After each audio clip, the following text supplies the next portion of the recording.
Meus irmãos, esse é o nosso devocional de 10 de abril para estimular momentos devocionais com a membresia.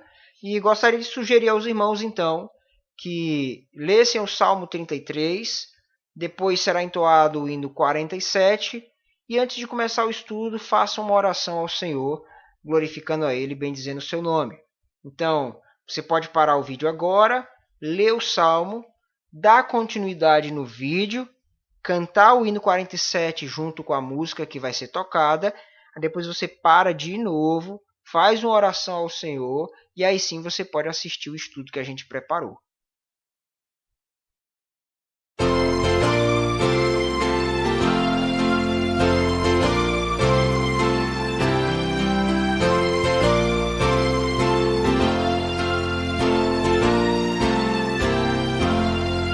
Louvamos-te, ó Deus, pelo dom de Jesus, que por nós pecadores morreu sobre a cruz.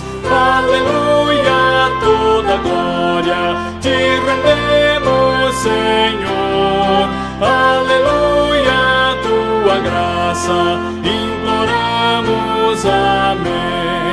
Louvamos-te, ó Deus, pois nos mandas a luz, que brilhando nas trevas a Cristo conduz.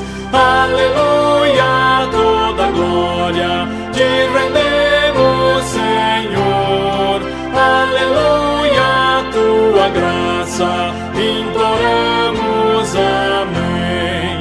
Louvamos-te, ó Deus, por teu Filho Jesus, que foi morto, mas vive no reino da luz.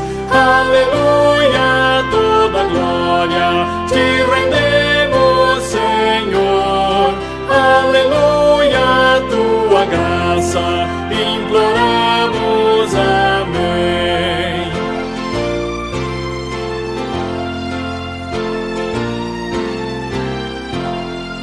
Louvamos-te, ó Deus, e rogamos, Senhor, dá-nos sempre sentir teu poder, teu amor. Aleluia, toda glória te rendemos, Senhor.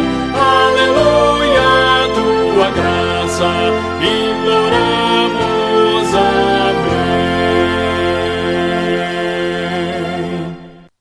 Hoje nós vamos começar a estudar Provérbios 16 a partir do verso 16.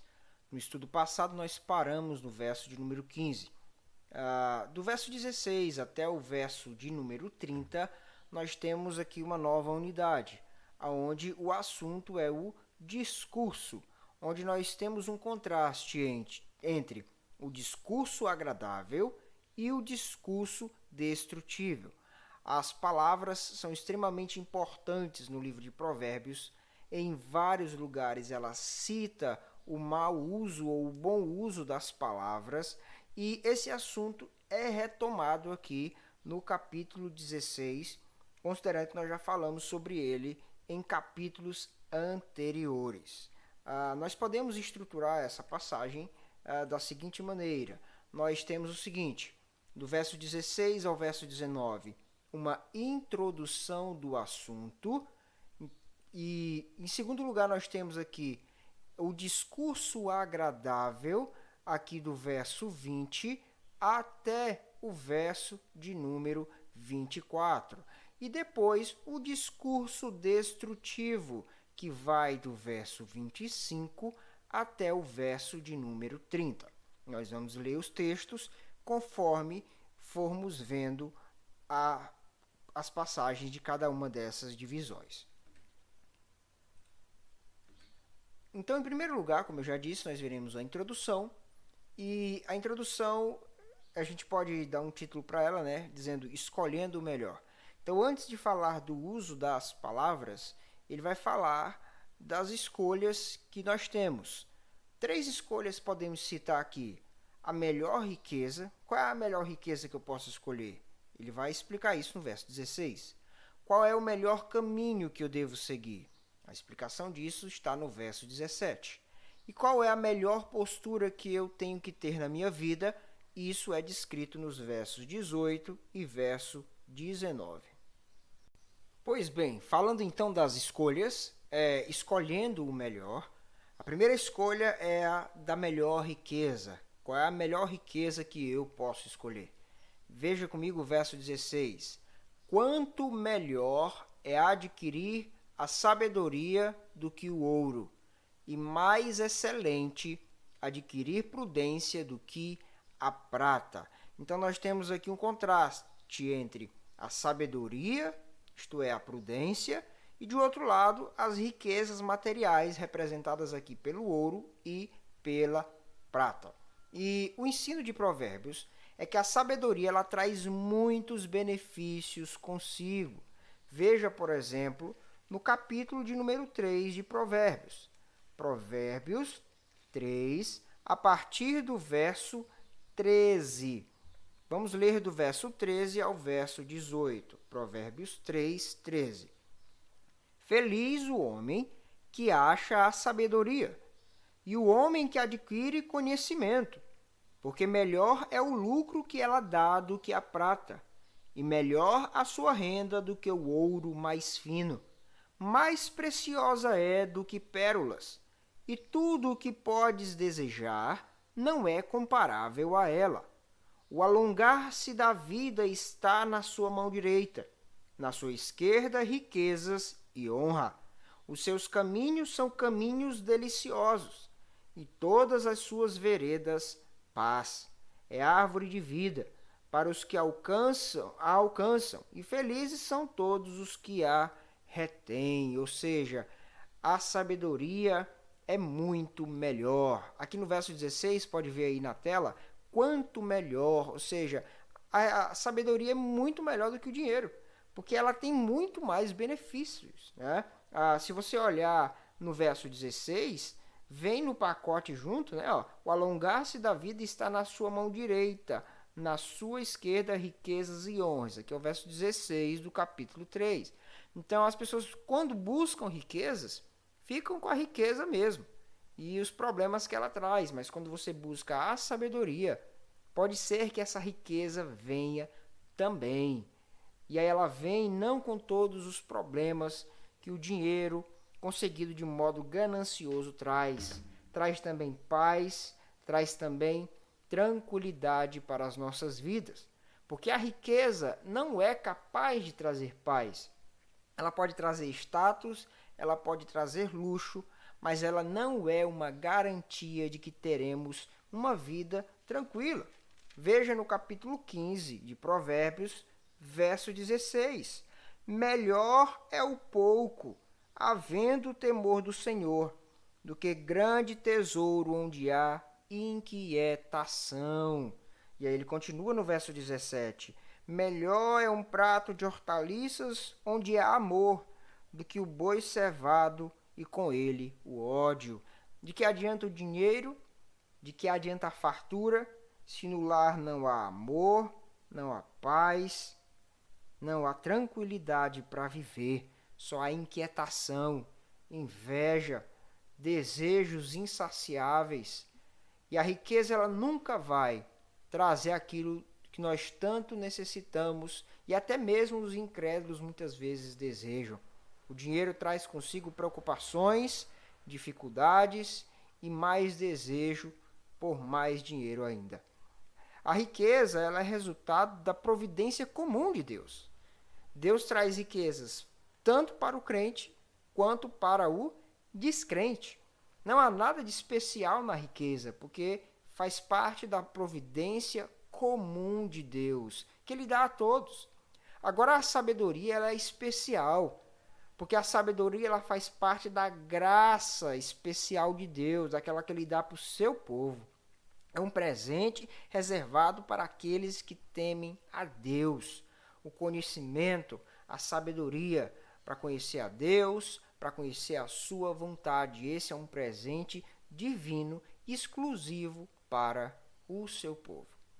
E a riqueza, a gente pode dizer mais, ela traz benefícios para o corpo. Quem tem condição financeira consegue se beneficiar fisicamente de muita coisa. Contudo, a sabedoria ela é boa também para a alma. Então, a sabedoria, além de ser boa para o corpo, como muitos provérbios vão dizer, ela é boa também para a nossa alma. Ela nos alimenta o espírito. E aí ele fala então da prudência. O sábio é capaz de escolher o bom caminho a ser seguido. Quando ele diz aqui, mais excelente adquirir prudência do que a prata, porque a pessoa prudente, ele escolhe o caminho certo, o caminho a ser seguido, o caminho do bem e não o caminho do mal a ser evitado. Então é melhor não ter dinheiro, mas ter a capacidade dada por Deus para entender qual é o caminho bom e qual é o caminho mau. O próprio Senhor Jesus Cristo disse algo muito importante, Mateus 6,33. Buscai, pois, em primeiro lugar o seu reino e a sua justiça, e todas estas coisas vos serão acrescentadas.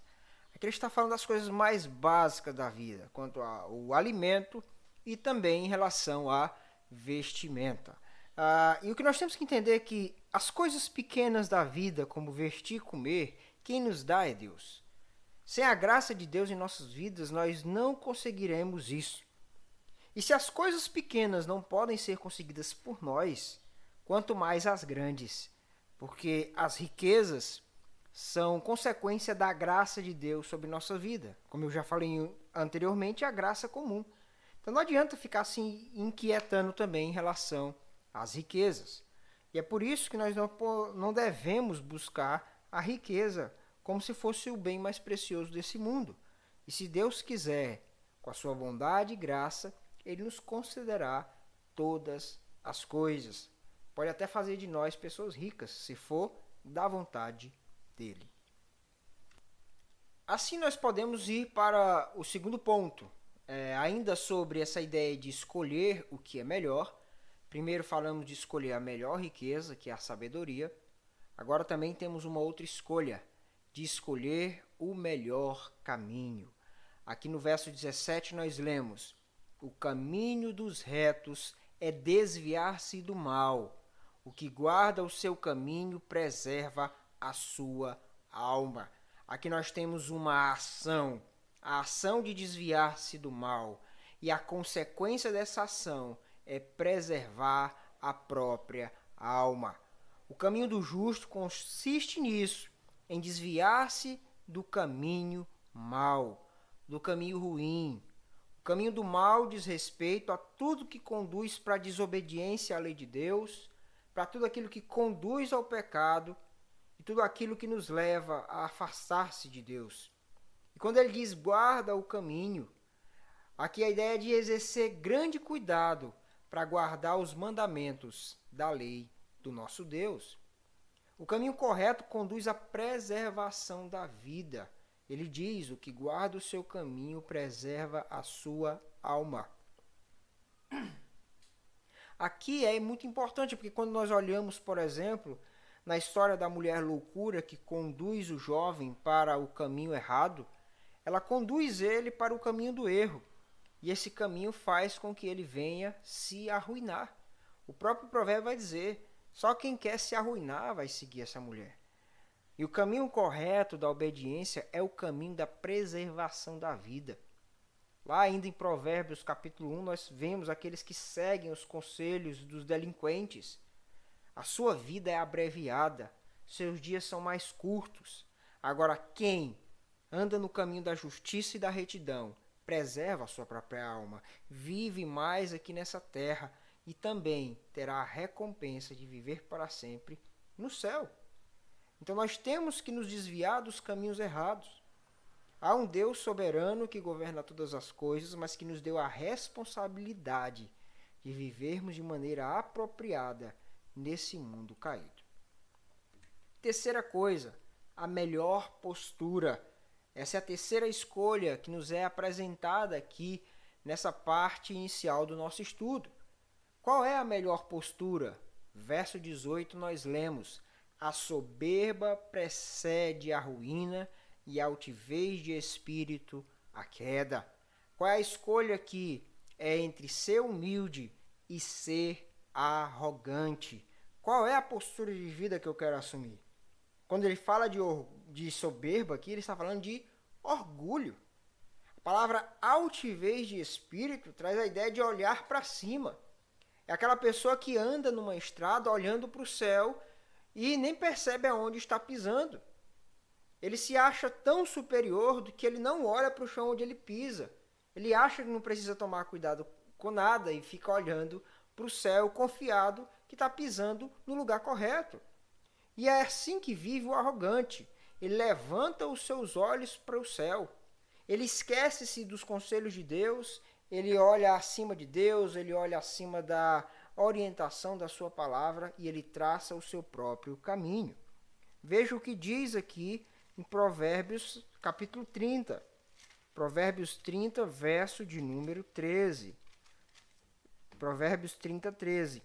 Há daqueles, quão altivos são os seus olhos e levantadas as suas pálpebras. Ou seja, a gente que levanta o olho para o céu para não olhar onde está pisando, porque se acha superior aos demais. Ele não olha no olho, ele olha por cima, porque se acha superior.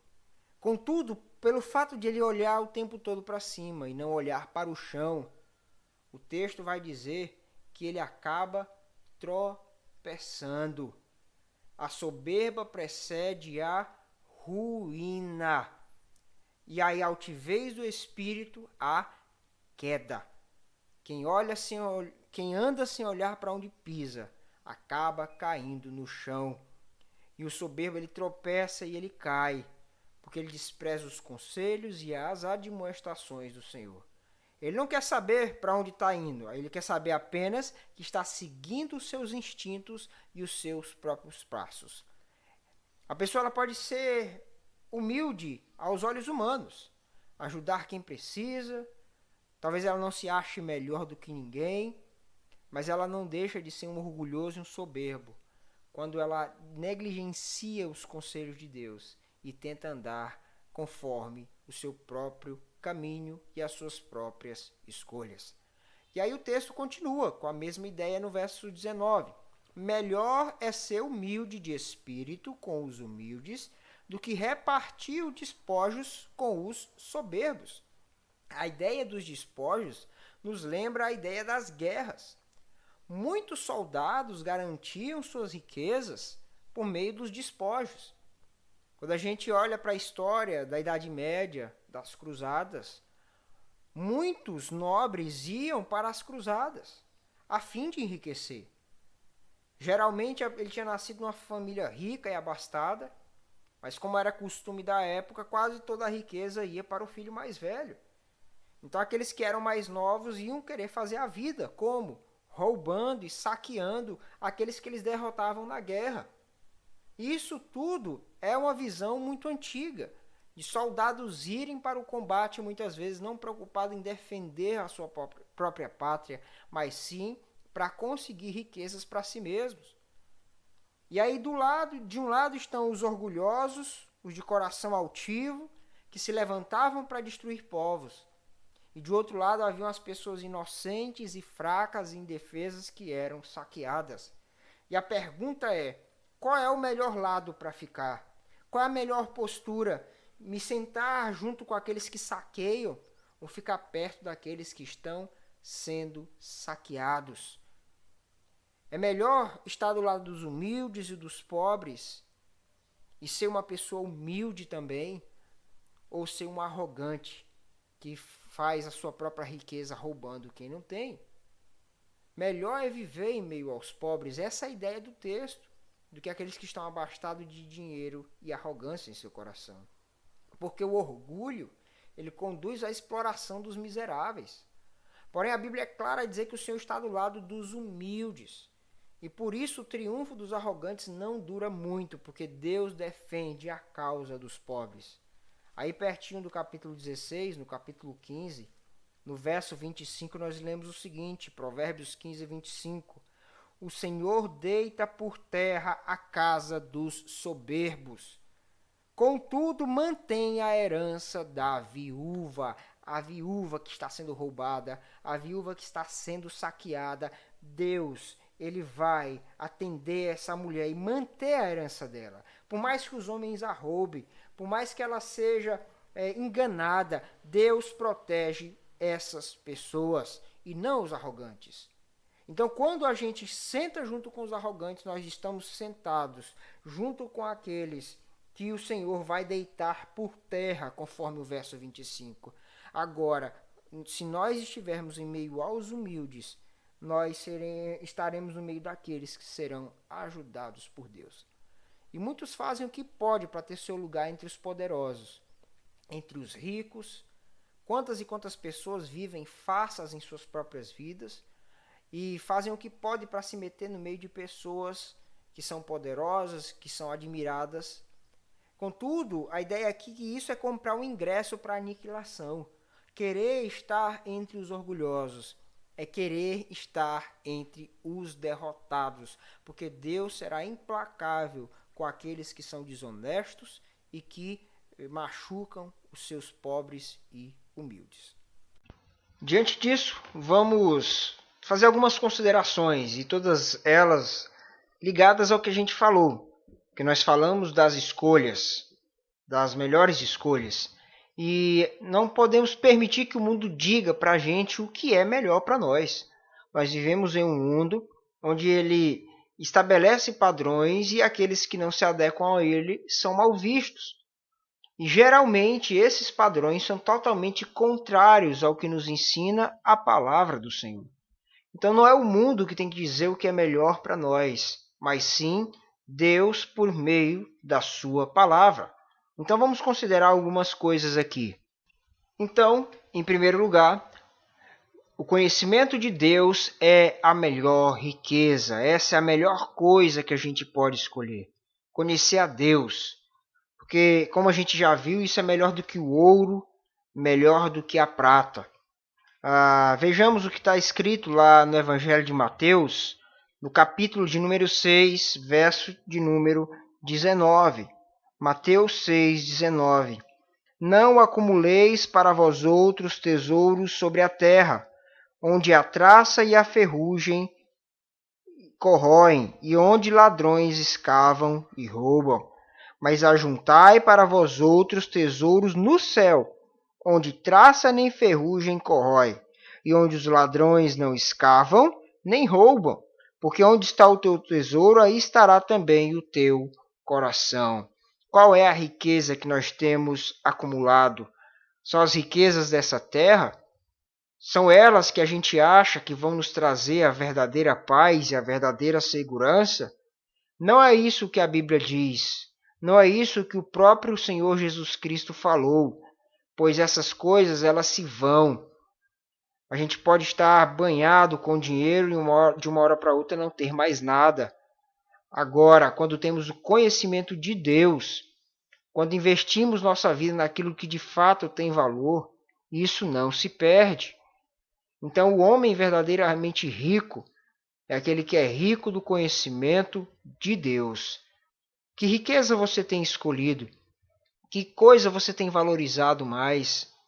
Cuidado com a sua escolha no que diz respeito às riquezas que você acumula. Isso não significa que o dinheiro tem que ser abominado, mas sim que nós temos que ter certas prioridades e certamente o dinheiro não é ela. Em segundo lugar, então, a outra escolha que temos que fazer é sobre o melhor caminho. E a obediência a Deus, esse é o melhor caminho. Não o caminho da arrogância, não o caminho da autossuficiência, não o caminho do roubo e da exploração, mas da humildade, do temor a Deus em nossos corações. Lemos algo interessante lá em 2 Timóteo, no capítulo 2, verso 22. 2 Timóteo 2, 22. Onde está registrado o seguinte, 2 Timóteo 2, 22. Foge outro sim das paixões da mocidade, segue a justiça, a fé, o amor e a paz com os que de coração puro invocam o Senhor. Esse é o melhor caminho, o caminho da obediência a Deus. Filipenses também vai nos dizer algo.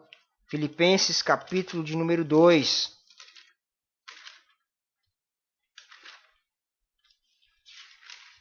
Filipenses 2, a partir do versículo de número 2. Não que eu tenha já recebido ou tenha já obtido a perfeição, mas prossigo para conquistar aquilo para o que também fui conquistado por Cristo Jesus. Irmãos, quanto a mim, não julgo havê-lo alcançado, mas uma coisa faço, esquecendo-me das coisas que para trás ficam e avançando para as que diante de mim estão, prossigo para o alvo, para o prêmio da soberana vocação de Deus em Cristo Jesus. Então, a escolha e o caminho que Paulo queria seguir é o caminho da perfeição, o caminho do crescimento, buscando o alvo para o qual ele foi conquistado. E aí ele vai dizer no verso 16, todavia andemos de acordo com o que já alcançamos. Qual é o caminho que nós temos trilhado? Quais são as escolhas que nós temos feito? O nosso caminho não pode ser o caminho da perversidade, não pode ser o caminho da dureza de coração. A obediência a Deus, o temor a Ele, esse é o melhor caminho. E em terceiro e último lugar, a humildade é a melhor postura. A humildade perante Deus, a humildade perante os homens. Vamos ver o que está registrado em 1 Pedro, no capítulo de número 5. 1 Pedro 5, a partir do versículo 5. 1 Pedro 5, do 5 ao 7, onde lemos o seguinte. 1 Pedro 5, do 5 ao 7. Rogo igualmente aos jovens, sede submissos aos que são mais velhos. Outros sim no trato de uns para com os outros, cingivos de toda a humildade, porque Deus resiste aos soberbos, contudo, aos humildes concede a sua graça. Humilhai-vos, portanto, sob a poderosa mão de Deus, para que ele em tempo oportuno vos exalte, lançando sobre ele toda a vossa ansiedade, porque ele tem cuidado de vós. Os jovens aqui deveriam se submeter aos mais velhos, estar prontos e dispostos a receber a instrução e a correção. Isso é uma atitude de humildade. E Pedro vai dizer também da humildade na presença de Deus, que apesar dos sofrimentos e das lutas, que eles se humilhassem perante Deus, lançando toda a ansiedade e preocupação que eles tivessem, pois apesar de tudo que eles estivessem sofrendo, Cristo ainda estava com eles e cuidava deles. Façamos então as melhores escolhas. O caminho do conhecimento como a nossa verdadeira riqueza, a obediência como o caminho que nós devemos seguir e a humildade como a nossa postura a qual devemos tratar. Essa é a melhor riqueza, esse é o melhor caminho, essa é a melhor postura que nós podemos ter.